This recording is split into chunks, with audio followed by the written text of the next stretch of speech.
The recruitment center on Kepler Station buzzed with activity, as beings from across the galaxy gathered for what many considered a suicide mission.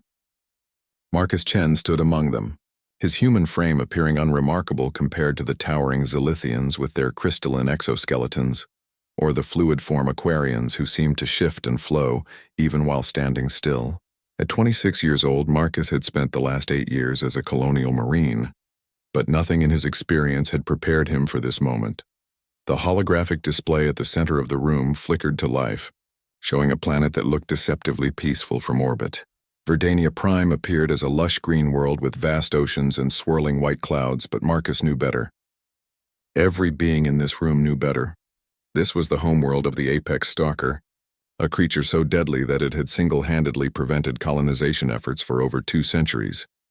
Commander Vextar, a veteran Thorian with scars covering his armored hide, stepped forward to address the assembled volunteers.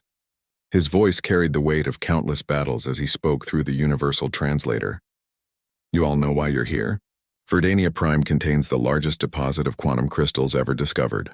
These crystals could revolutionize faster-than-light travel and solve the energy crisis plaguing the outer colonies.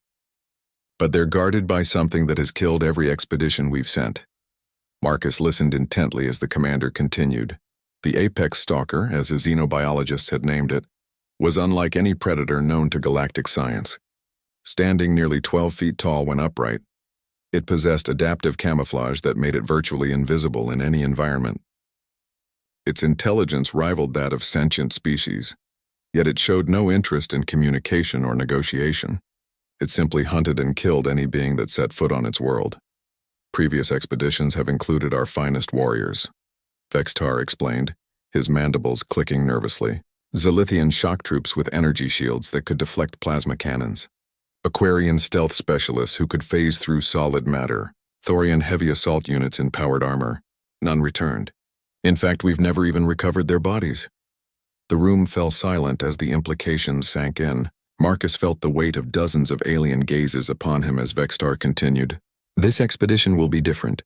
Our xenopsychologists believe that the apex stalker has adapted specifically to counter the hunting and combat strategies of known galactic species. It studies its prey, learns their patterns, and develops countermeasures. But there's one species it has never encountered." Marcus straightened as he realized where this was heading. Around him, the other volunteers seemed to shrink back slightly, their various forms of body language expressing doubt and concern. Humans were the newest members of the Galactic Coalition, having achieved faster-than-light travel only 50 years ago. They were considered primitive by most standards, lacking the advanced technology or natural abilities of older species. "Humans represent an unknown variable," Vextar continued. "Your species has a unique approach to problem-solving and adaptation that might catch the apex stalker off guard. You're also remarkably resilient and persistent in ways that our computers cannot adequately model." A tall Zilithian named Kristar spoke up, her voice resonating like wind chimes. "Commander, with respect, humans are physically inferior to most species here. They lack natural armor, enhanced strength, or specialized sensory organs. How can they succeed where we have failed?" Marcus felt his jaw clench, but he remained silent. He'd heard similar comments countless times since joining the Coalition military. Humans were often dismissed as weak, soft creatures who had somehow stumbled into space travel through luck rather than merit. Vextar's response surprised everyone. That perceived weakness may be their greatest strength. The apex stalker prepares for obvious threats. It expects heavily armed and armored opponents with advanced technology.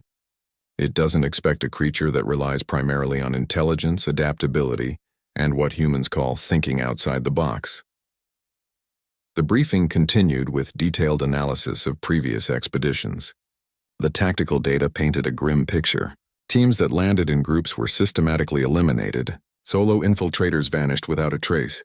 Orbital bombardment was impossible due to the quantum crystal's sensitivity to energy weapons. Even automated drones were somehow detected and destroyed before transmitting useful intelligence. "The mission parameters are simple," Vextar concluded. "Land on Verdania Prime. Locate and secure a sample of the quantum crystals and return alive. The volunteer who succeeds will receive not only the standard hazard pay, but also full citizenship in any coalition world of their choosing. plus a seat on the Galactic Council. Marcus raised his hand. Sir, what's the expected time frame for this mission? You'll have 72 hours from planetfall to extraction. Our ships cannot remain in orbit longer than that due to the planet's unusual gravitational anomalies. Miss the extraction window and you'll be stranded until the next expedition. The weight of that statement settled over the room like a heavy blanket. 72 hours alone on a world with the deadliest predator in known space, with no backup and no second chances. As the briefing concluded and volunteers began filing out to prepare for departure, Marcus found himself approached by several alien beings. Their expressions ranged from curious to openly skeptical. Human, Kristar said, her crystalline features reflecting the station's lights. I mean no offense, but are you certain you understand what you're volunteering for? This creature has killed beings far stronger and more capable than your species. Marcus met her gaze steadily. I understand perfectly. But maybe that's exactly why I need to go. Every expedition so far has relied on being stronger, tougher, or more technologically advanced. When that doesn't work, sometimes you need to try being smarter. An Aquarian named Flux rippled with what Marcus had learned to recognize as amusement. Confident words, young human. But confidence will not protect you when the apex stalker comes hunting. Maybe not, Marcus replied, but it's kept me alive this long. As the aliens dispersed, Marcus remained in the briefing room, staring at the holographic image of Verdania Prime. The planet slowly rotated, showing vast continents covered in dense forests and mountain ranges. Somewhere down there, the most dangerous predator in the galaxy was waiting. The thought should have terrified him, but instead, Marcus felt something else entirely. He felt ready. Growing up on the harsh frontier world of New Texas, Marcus had learned that survival often came down to outsmarting rather than overpowering your problems. Whether it was avoiding the acidic rainstorms or tracking down escaped livestock through treacherous canyons, success required adaptation and creative thinking. Now, as he prepared for what might be his final mission, Marcus began to formulate a plan that no previous expedition had attempted.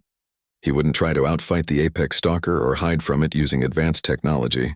Instead, he would do something that apparently no one had considered before. He would try to understand it.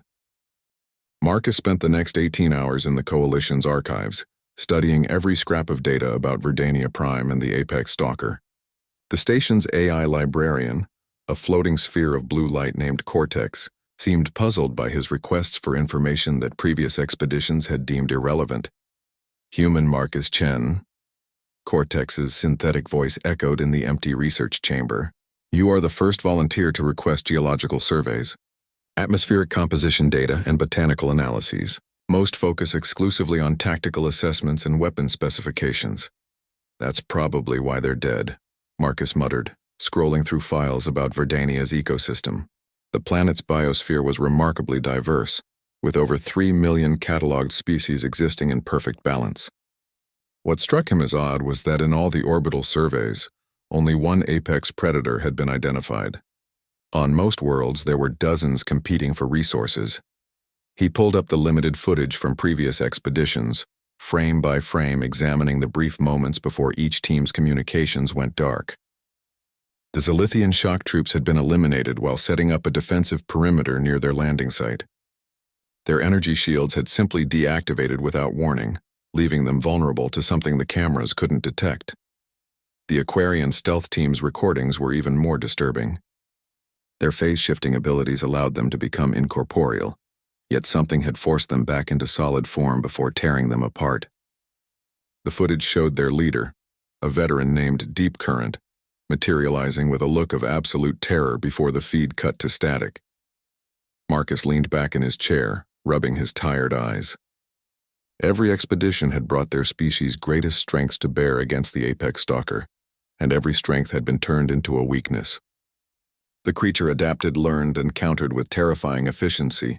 Cortex, show me the environmental data from the landing sites. The AI projected a 3-dimensional map of Verdania Prime, highlighting the locations where previous teams had touched down. Marcus noticed something the mission planners had missed. Every landing site had been chosen for tactical advantages. High ground, clear sightlines, defensive positions. Exactly what military doctrine would recommend. They all thought like soldiers, Marcus realized aloud. But what if the apex stalker isn't just a predator? What if it's intelligent enough to predict military thinking? He requested personnel files on the expedition leaders. Commander Zekrin of the Thorians, a tactical genius with 3 centuries of combat experience. Captain Voidswimmer of the Aquarians, renowned for her unconventional strategies. Every leader had been chosen for their military excellence, and everyone had made decisions that the apex stalker had apparently anticipated. Marcus began forming a different picture of his quarry. This wasn't just a beast driven by instinct. It was something far more dangerous, an intelligent hunter that studied its prey as thoroughly as they studied it. But there was one crucial difference. The apex stalker had centuries of experience fighting galactic species. Marcus had something it had never encountered before he was human. The next morning, Marcus reported to the equipment bay where Quartermaster Grix, a heavyset Vorlonian with 4 arms, waited with the standard expedition gear. Energy weapons, adaptive camouflage suits, emergency shelters, and enough rations for a week lay spread across metal tables. "Take your pick, human," Grix rumbled, "though I doubt any of it will help you more than it helped the others." Marcus examined the equipment carefully, then shook his head. "I won't be needing most of this." Grix's 4 eyes widened in surprise. "Are you suffering from pre-mission psychosis? This gear represents the finest technology the Coalition has to offer, and the apex stalker has had plenty of opportunities to study it." Marcus selected only a basic survival kit, a simple projectile weapon that used chemical propellants instead of energy, and a collection of primitive tools that wouldn't register on most sensors. "I need to think like prey, not like a predator." Word of Marcus's unusual equipment choices spread quickly through the station. By the time he reached the shuttle bay, a small crowd had gathered to watch the human's departure. Their expressions ranged from curiosity to pity, with many clearly expecting never to see him again. Commander Vextar pulled Marcus aside before boarding. "I must ask one final time, are you certain about this approach? We can still assign you a full equipment loadout and tactical support team." "Sir, with respect, tactical support teams have been tried. They all died." Marcus shouldered his simple pack. "Sometimes the best strategy is to not play by the established rules." The shuttle ride to Verdania Prime took 6 hours, during which Marcus meditated and continued reviewing his mental notes about the planet. The pilot, a nervous Krillian named Chatterwing, kept glancing back at his passenger with obvious concern. "Human Marcus." Chatterwing clicked in his species' rapid-fire speech pattern. "Landing coordinates have been updated to grid 77 Alpha. Previous expeditions used grids 1 through 6. Perhaps you will have better fortune with untested terrain." Marcus nodded, though privately he suspected the apex stalker's territory covered the entire planet. Location wouldn't matter as much as approach. As they entered Verdania's atmosphere, the shuttle's sensors painted a picture of a world teeming with life. Dense forests stretched to the horizon, broken by crystal-clear rivers and towering mountain ranges. It would have been beautiful under different circumstances. "Beginning final approach," Chatterwing announced. "Touchdown in 3 minutes. Extraction window opens in exactly 71 hours, 47 minutes from..."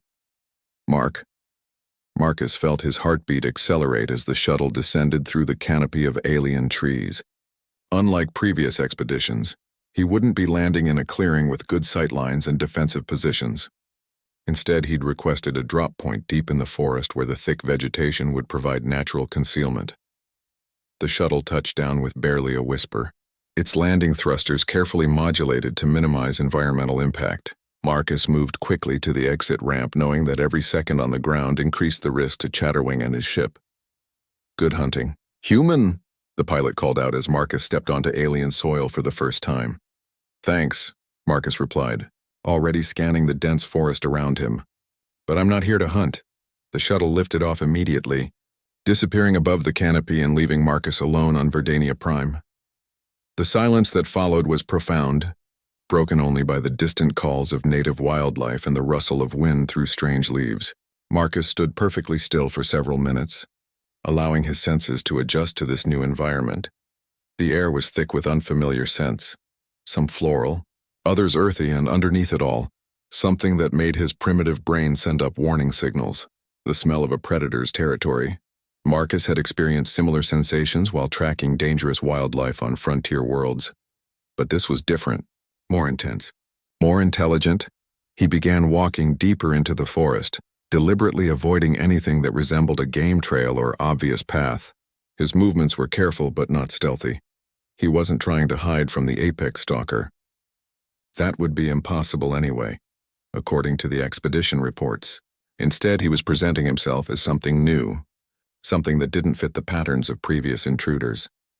As he moved through the alien wilderness, Marcus implemented the most dangerous part of his plan. He began acting like prey rather than a predator. His head movements became more frequent, scanning for threats rather than targets.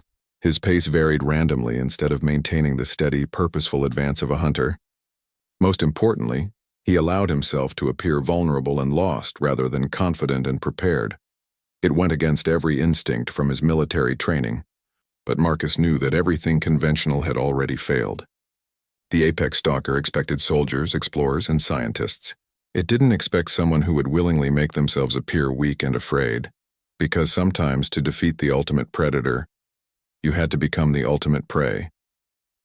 Hours passed as Marcus wandered through the alien forest, maintaining his facade of confused vulnerability, while his trained mind cataloged every detail of his surroundings. The trees here were massive, their trunks easily 50 feet in diameter with bark that shimmered with an oily, iridescent quality. Overhead, the canopy formed a living cathedral of intertwined branches that filtered the sunlight into dancing patterns of green and gold. But Marcus wasn't admiring the scenery. He was watching for signs that he was being watched in return.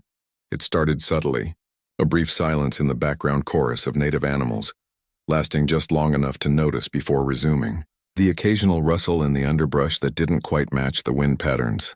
Most telling of all, the gradual sense of being studied that every experienced soldier learned to recognize. The apex stalker was following him. Marcus forced himself to maintain the act, stumbling occasionally over roots and pausing frequently to look around with apparent confusion. But internally, he was analyzing everything his hunter revealed about itself through its stalking behavior. It was patient, keeping its distance for now. It was curious, following for hours without attacking. Most importantly, it was cautious, which suggested high intelligence rather than mere animal cunning. As the alien sun began to set, casting long shadows through the forest, Marcus found what he'd been looking for, a natural clearing beside a crystal-clear stream. The location offered no tactical advantages whatsoever. It was exposed, surrounded by dense vegetation that could conceal threats, and positioned in low ground that any military manual would classify as indefensible. Perfect.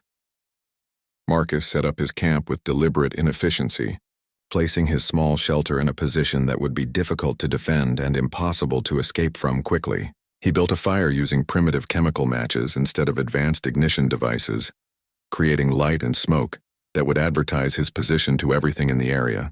Then he sat by the flames and began preparing a simple meal from his basic rations. To any observer, he appeared to be exactly what he was pretending to be, a lost, inexperienced human who had somehow stumbled onto this deadly world and was now making every possible mistake that could get him killed. But Marcus's seemingly random placement of his gear followed a careful pattern. His pack was positioned to reflect firelight at specific angles. His weapon lay apparently forgotten but actually within easy reach. Even his choice of where to sit had been calculated to give him the best possible view of the surrounding tree line while appearing casual and unguarded. As darkness fell, the forest came alive with new sounds.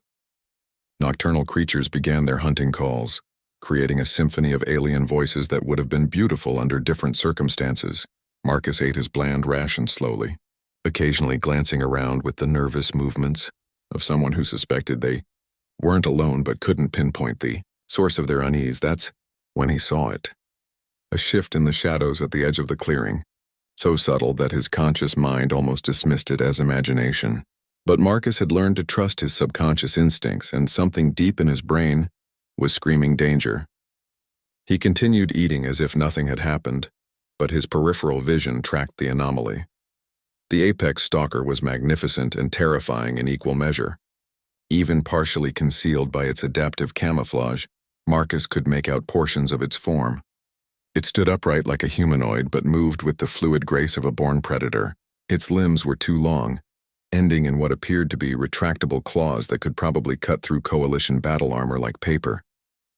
Most unsettling of all were its eyes, large, intelligent, and focused on him with an intensity that made his skin crawl. But it wasn't attacking. Despite having a perfect opportunity to strike at an apparently helpless target, the apex stalker remained in the shadows, watching and waiting. This behavior confirmed Marcus's theory. The creature was studying him just as thoroughly as he was studying it. Trying to understand this new type of prey before committing to an attack, Marcus finished his meal and began the elaborate process of preparing for sleep, all while maintaining his act of oblivious vulnerability. He checked his simple shelter multiple times, fussed with his sleeping bag, and even made a show of trying to bank his fire for the night. But what appeared to be nervous fidgeting was actually a careful inventory of his surroundings and preparation for what he knew was coming. As he settled into his shelter, Marcus allowed himself to appear to fall asleep while remaining fully alert. This was a skill he'd learned during his early days on New Texas, where many predators hunted at night. The ability to rest while remaining aware of threats had saved his life more than once. Hours passed in tense silence. The apex stalker's patience seemed limitless, content to observe and analyze rather than rush into an attack.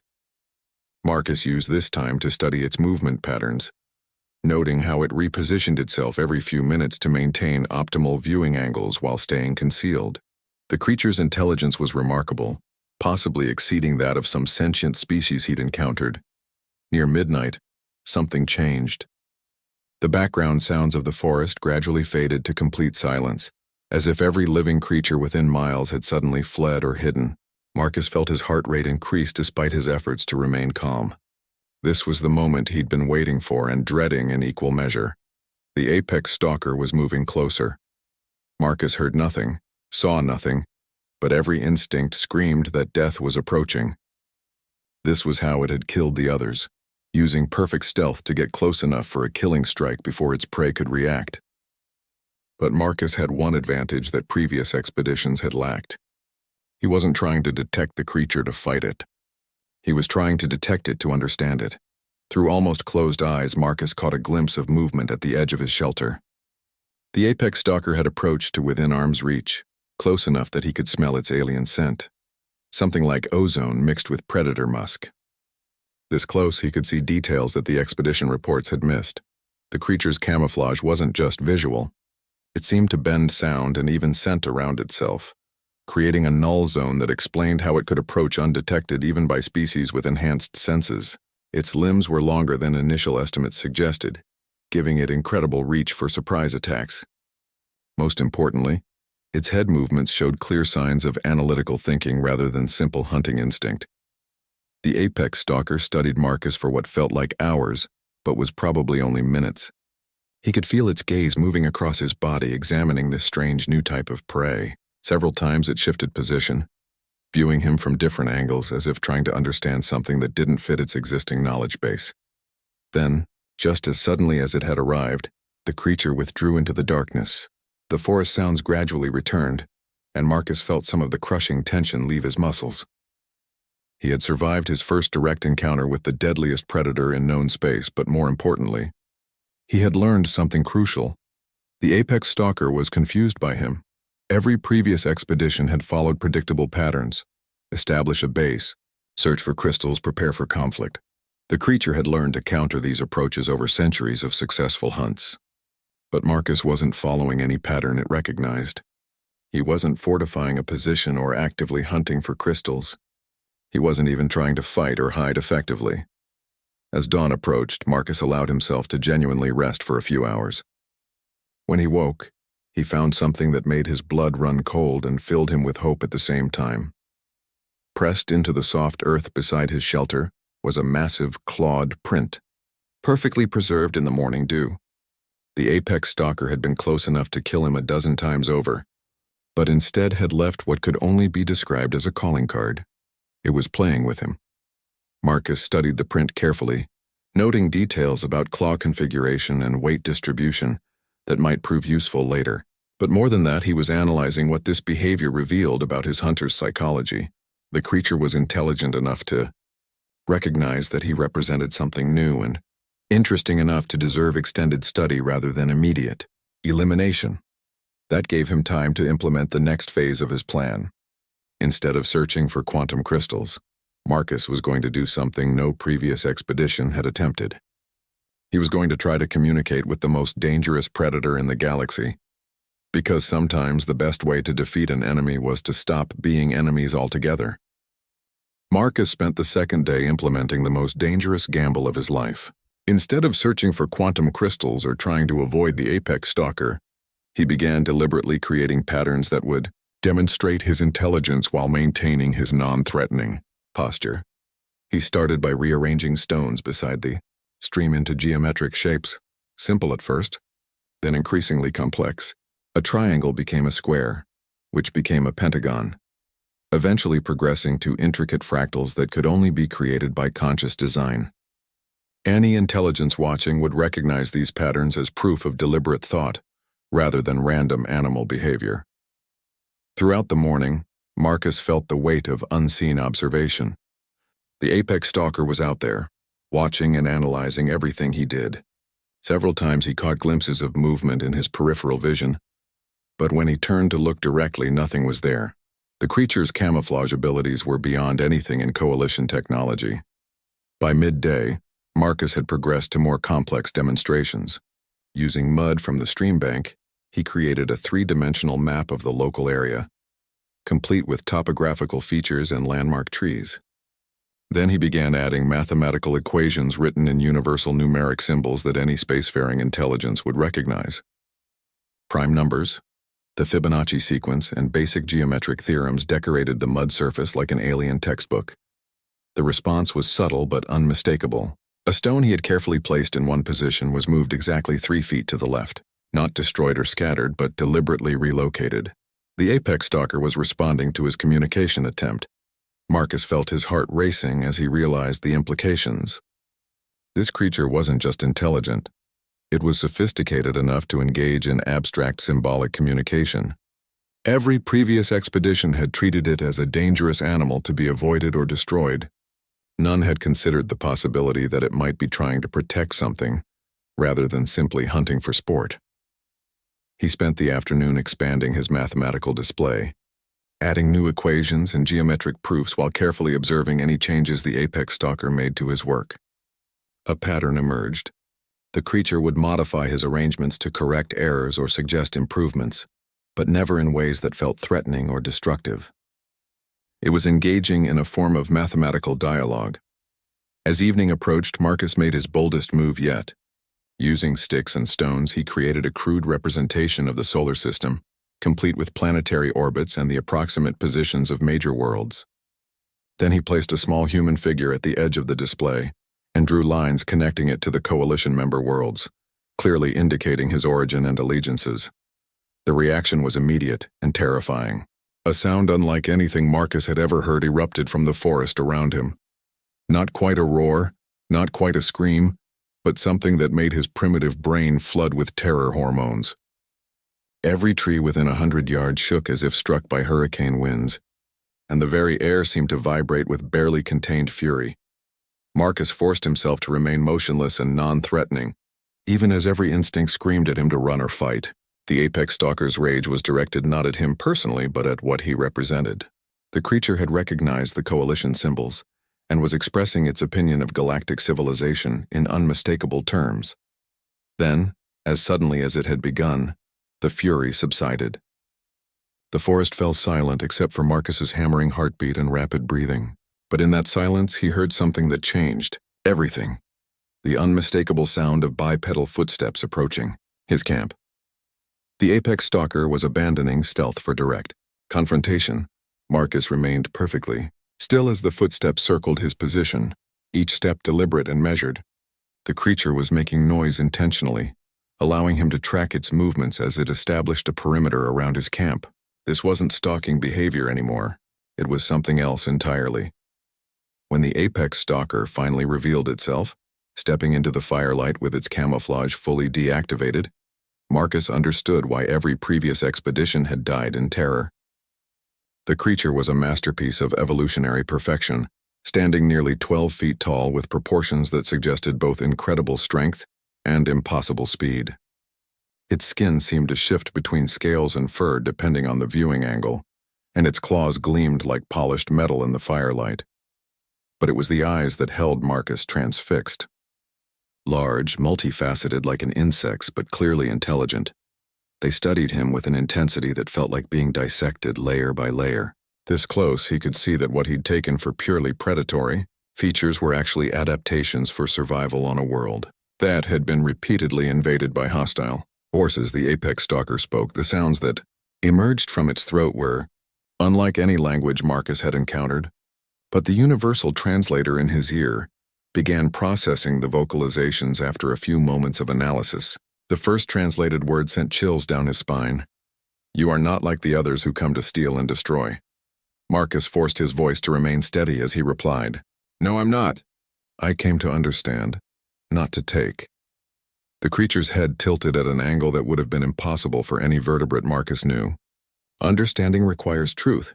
Your kind speaks of peace while bringing weapons. You display knowledge while hiding purpose. What is your true intention, small flesh thing?" The directness of the question caught Marcus off guard, but he realized this might be his only chance for honest communication. "My people sent me to collect samples of the quantum crystals on this world. But I believe there's more to this situation than anyone realizes. You're not just a predator, are you? You're a guardian." Something that might have been approval flickered in the creature's compound eyes. "Finally, one among your species shows wisdom beyond greed." "Yes, I am guardian. This world holds more than crystals. It holds the last refuge of my people, and the knowledge of civilizations your coalition destroyed in its expansion." Marcus felt the pieces clicking into place. The quantum crystals aren't just a resource. They're part of some kind of preservation system. The crystals maintain stasis fields that protect the final archives of 17 extinct species. Each one fell before your coalition's peaceful expansion programs. I am the last of my kind, charged with ensuring their knowledge survives even if they could not. The weight of that revelation settled over Marcus like a physical burden. Every previous expedition had come here to mine resources from what was essentially a memorial to galactic genocide. No wonder the apex stalker had killed them all. "But you're willing to talk to me," Marcus observed. "Why?" The guardian moved closer, its massive form somehow managing to seem less threatening despite its proximity. "Because you approached as prey rather than predator. Because you demonstrated intelligence without displaying aggression. Because you are the first to attempt communication rather than conquest." It paused, studying Marcus with those unsettling compound eyes.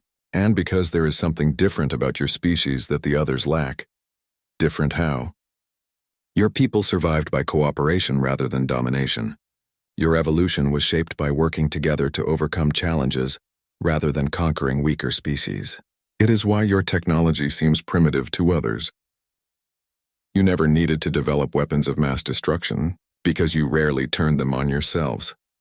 Marcus had never thought about human development in those terms, but the Guardian's analysis made sense.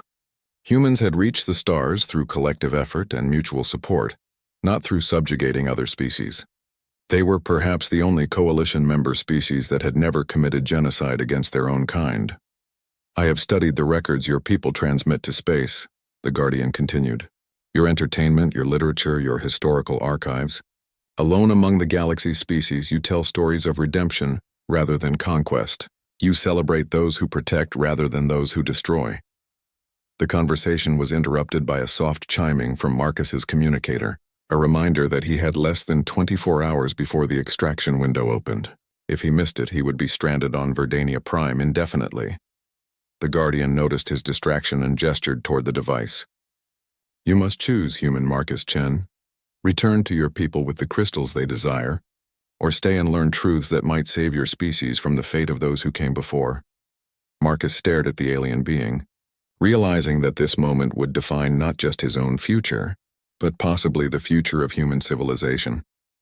The Coalition wanted quantum crystals for faster ships and better weapons, but the Guardian was offering something far more valuable: knowledge and wisdom from civilizations that had made the mistakes humanity was just beginning to repeat. As the alien sun set on his second day on Verdania Prime, Marcus made a decision that would change everything. Marcus looked at his communicator, then back at the Guardian towering above him in the firelight. The weight of the decision before him felt crushing. Return with quantum crystals and become a hero to the Coalition, while condemning the last archives of 17 extinct civilizations, or stay and learn truths that might save humanity from repeating history's greatest mistakes. How do I know you're telling the truth? Marcus asked. Every species in the Coalition has stories about their peaceful intentions. How do I know this isn't just another version of that same lie? The Guardian's compound eyes reflected the firelight as it considered the question. Because I will show you what remains of those who thought themselves righteous conquerors. Come. With fluid grace that defied its massive size, the Guardian turned and began walking deeper into the forest. Marcus hesitated for only a moment before following, leaving his camp behind without a backward glance.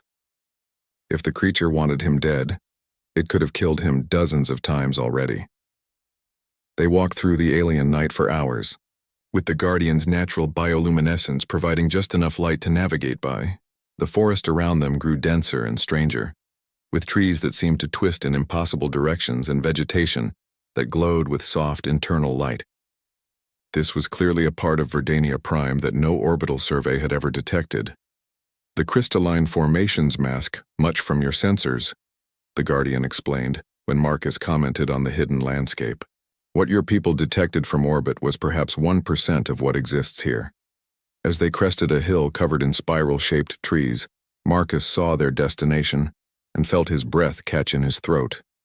Spread across the valley below was a city unlike anything in Coalition space. Spires of living crystal rose from terraced gardens, connected by bridges that seemed to be grown rather than built. Soft light emanated from within the structures themselves, creating a view that was both beautiful and deeply melancholy. The Archive City, the Guardian said quietly, built not to house the living but to preserve the memory of the dead. As they descended into the valley, Marcus began to understand the true scope of what he was seeing. Each crystal spire contained vast libraries of information, preserved in quantum matrices that would last for millions of years. The gardens weren't just decorative, they were genetic repositories, maintaining the DNA and biological patterns of extinct species in living form. 17 civilizations, the Guardian continued as they walked along paths paved with luminescent stones, each one convinced they were bringing progress and enlightenment to the galaxy. Each one leaving behind worlds stripped of resources and species driven to extinction. They stopped before the largest crystal structure, a massive spire that rose nearly 1,000 feet into the night sky. The Guardian placed one clawed hand against its surface, and the crystal responded by displaying holographic images that rotated slowly around its circumference. Marcus watched in fascination and growing horror as the images showed the history of galactic expansion. First came the Vorthak Empire, a militaristic species that conquered through superior technology and left behind barren worlds. Then the Celestial Federation, who claimed to bring enlightenment but systematically enslaved or eliminated any species that couldn't adapt to their cultural model. The Coalition is different, Marcus protested as the parade of extinct civilizations continued. We have laws protecting indigenous species and preventing environmental destruction. The Guardian's laugh was a sound like breaking glass. Laws created after your people joined the Coalition, not before. Your species was inducted precisely because the older members needed a new face to hide behind. Who better than the young, idealistic humans to represent a coalition that had learned to speak of peace while practicing conquest? More images appeared around the crystal spire. Coalition expeditions to resource-rich worlds, always preceded by diplomatic missions that somehow resulted in the indigenous populations being relocated or reclassified as non-sentient. The patterns were identical to those of previous galactic empires, just dressed in more appealing language. But the quantum crystals, Marcus said desperately. The Coalition needs them for faster ships, better energy systems. That technology could help billions of people, at the cost of erasing the last traces of billions who came before. The Guardian led him to another crystal formation, this one showing detailed analyses of Coalition expansion patterns. Your leaders know what they will find here. They have always known.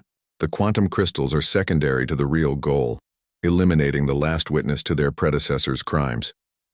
Marcus stared at the evidence displayed around him, feeling his worldview crumbling.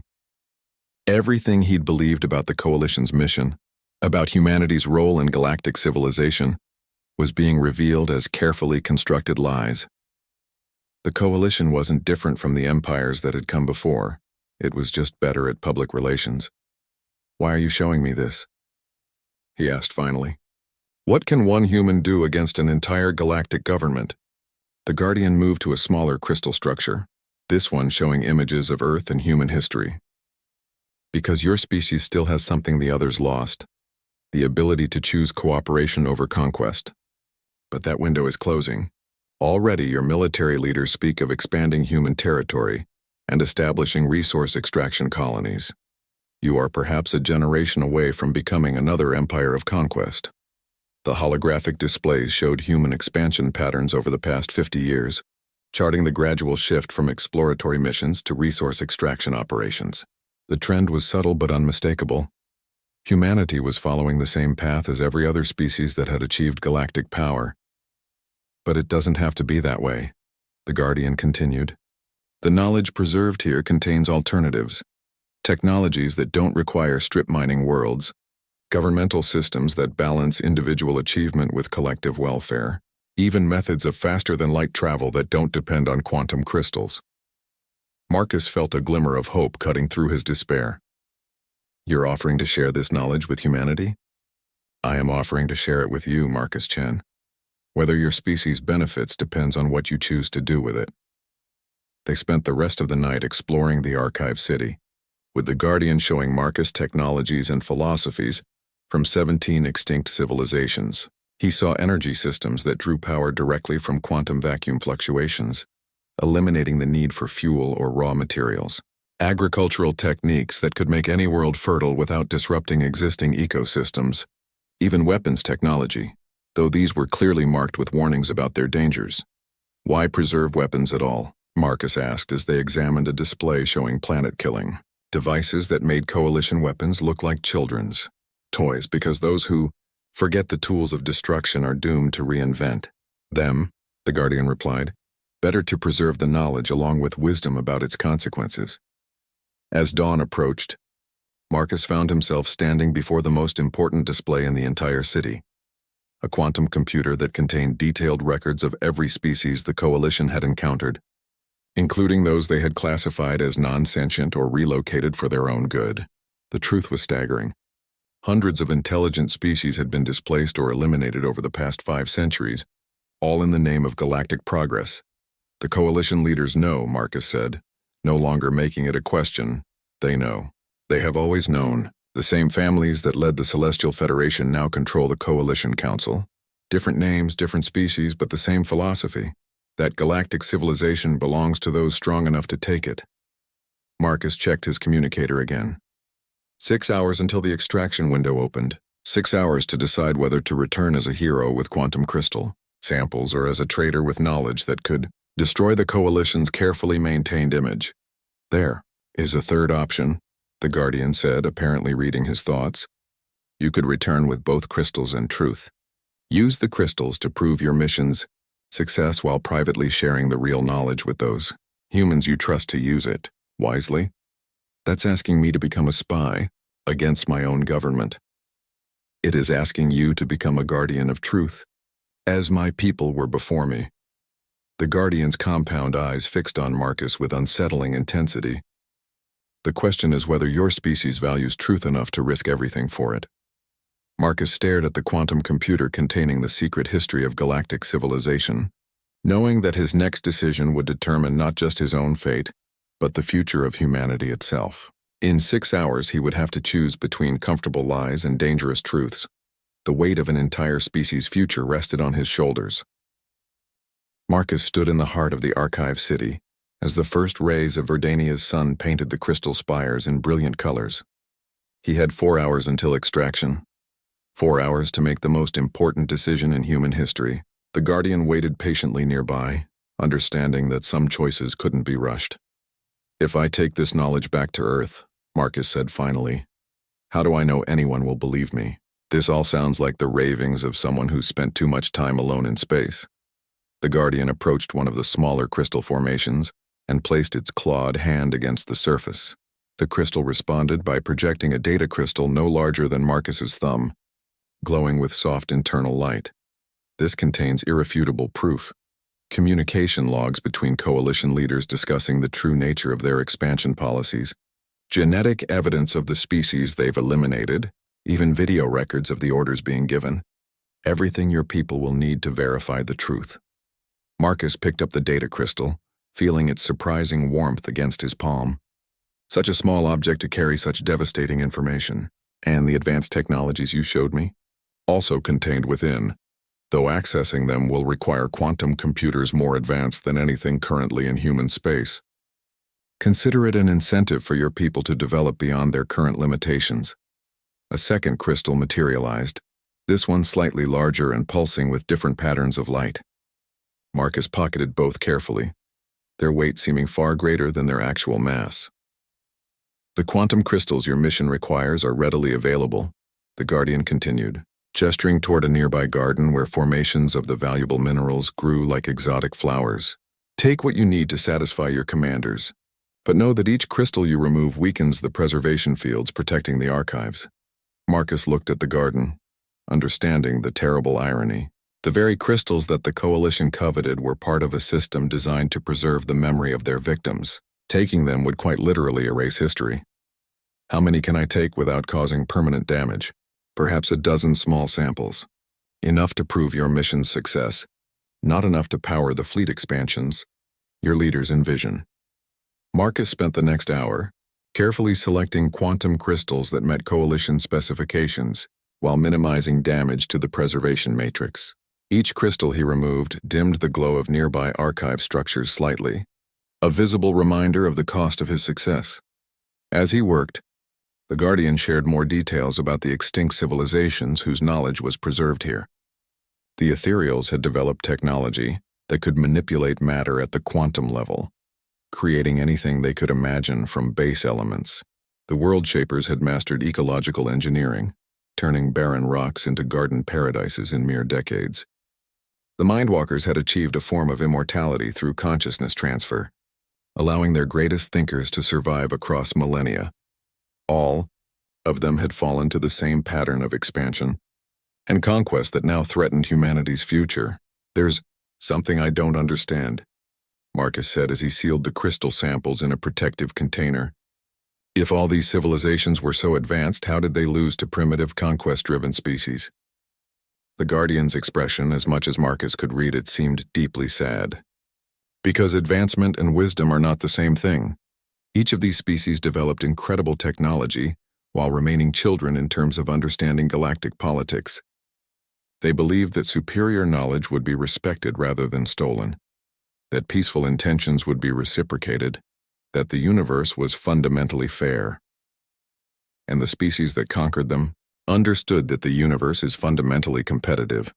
They may have been less advanced, but they were more ruthless. They attacked civilian populations instead of military targets, stole technology instead of developing it, and eliminated potential threats instead of trying to coexist with them. Marcus felt a chill as he recognized the same patterns in recent coalition expansion. Peaceful species were being relocated for their own protection, while their worlds were strip-mined for resources. Advanced technologies were being acquired through diplomatic pressure rather than honest trade. Any civilization that refused to join the coalition was gradually isolated and weakened until they had no choice but to submit. Humanity is heading down the same path, he said, no longer making it a question. Your species stands at a crossroads. You can continue following coalition leadership toward becoming another empire of conquest, or you can use the knowledge I'm giving you to choose a different path. But that choice must be made soon. Once the pattern becomes entrenched, it becomes nearly impossible to change. With 2 hours remaining until extraction, the Guardian led Marcus to the highest spire in the archive city. From this vantage point, he could see the full scope of what was being preserved. Not just buildings and technology, but entire ecosystems that had been recreated in miniature, complete biospheres maintaining themselves in perfect balance. This is what your people could become, the Guardian said, gesturing toward the harmonious blend of nature and technology below them. Gardeners rather than strip miners, teachers rather than conquerors, preservers rather than destroyers. But only if we're willing to risk everything we've built so far. What you've built so far is a lie wrapped in good intentions. Better to tear it down and start over with truth than to continue building on a foundation of deception. Marcus spent his final hour in the archive city downloading as much information as possible into his personal datapad. The Guardian helped him access historical records, technological specifications, and most importantly, detailed analyses of how to transition a conquest-based civilization into something more sustainable. The most crucial element, the Guardian explained as they prepared to leave, is ensuring that your leaders understand the true cost of their current path. They believe they can control the expansion pattern, that they can stop before going too far. Every species that came before believed the same thing. As they walked back through the crystal gardens toward Marcus's camp, he felt the weight of responsibility settling on his shoulders like a physical burden. In his pack were quantum crystals worth more than most planets' annual economic output. In his pockets were data crystals containing knowledge that could either save humanity or destroy the coalition entirely. There's no going back from this, he said as they reached the edge of the archive city. There never was, the Guardian replied. The only choice was whether to go forward with eyes open or closed. They made the return journey in contemplative silence, reaching Marcus's abandoned camp with 30 minutes to spare before extraction. His simple shelter looked pathetically primitive compared to the wonders he'd just witnessed, but it represented something important: human resourcefulness and adaptability, traits that might prove crucial in the challenges ahead. One final question, Marcus said as he gathered his gear. Why didn't you just destroy the coalition expeditions permanently? Make Verdania Prime so dangerous that no one would ever return? The Guardian's compound eyes reflected the morning sunlight as it considered the question. Because isolation breeds stagnation. The knowledge preserved here is meant to be shared, not hoarded. I have been waiting centuries for someone worthy of receiving it. Your species may be my people's last hope for meaningful legacy. The sound of approaching shuttle engines echoed through the forest canopy, signaling that Marcus's extraction window was opening. In minutes, he would have to decide whether to board that shuttle as the human who had successfully completed an impossible mission, or as the traitor who possessed information that could tear the Galactic Order apart. As he looked at the Guardian one last time, Marcus realized that both descriptions were equally true. The real question was which version of himself he was willing to live with for the rest of his life. The shuttle descended through Verdania's canopy right on schedule, its pilot Chatterwing clearly relieved to find Marcus alive and apparently unharmed. As the landing thrusters settled the craft onto the forest floor, Marcus felt the weight of two different futures pressing down on him. In his pack lay quantum crystals that would make him a hero and advance human standing in the coalition. In his pockets lay data crystals that contained the tools to expose the greatest deception in galactic history. Human Marcus. Chatterwing's excited chittering came through the comm system. Sensors indicate you carry quantum crystal samples. Mission successful, yes? Command will be most pleased. Marcus looked back at the Guardian, who had withdrawn to the edge of the clearing but remained visible.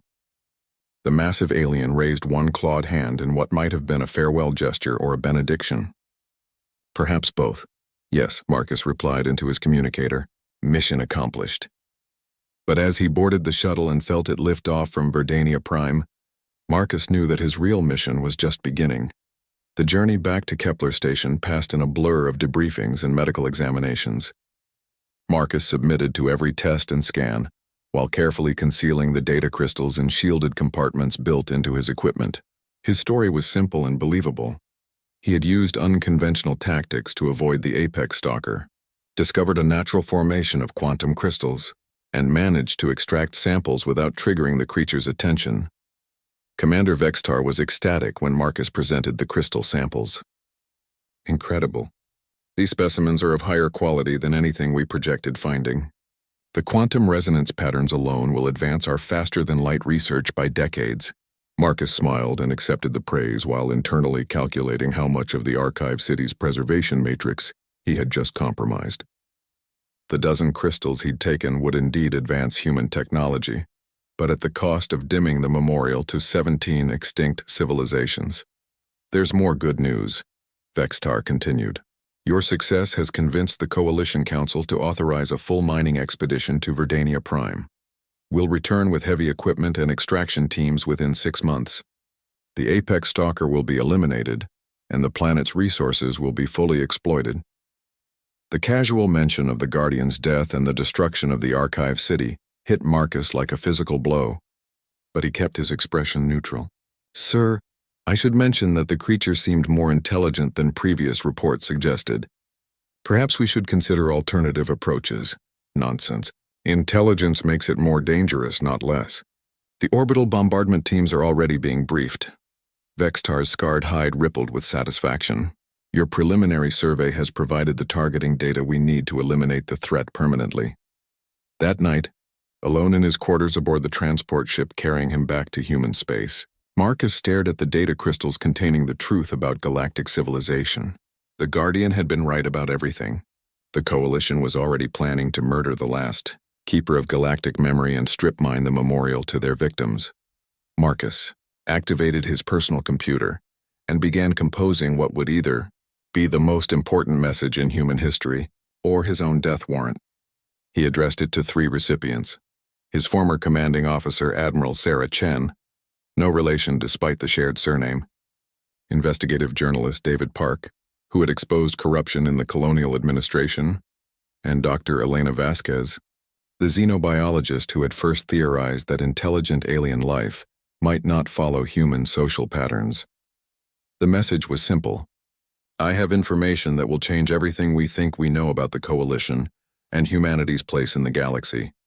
This knowledge comes with enormous risk, but also enormous opportunity.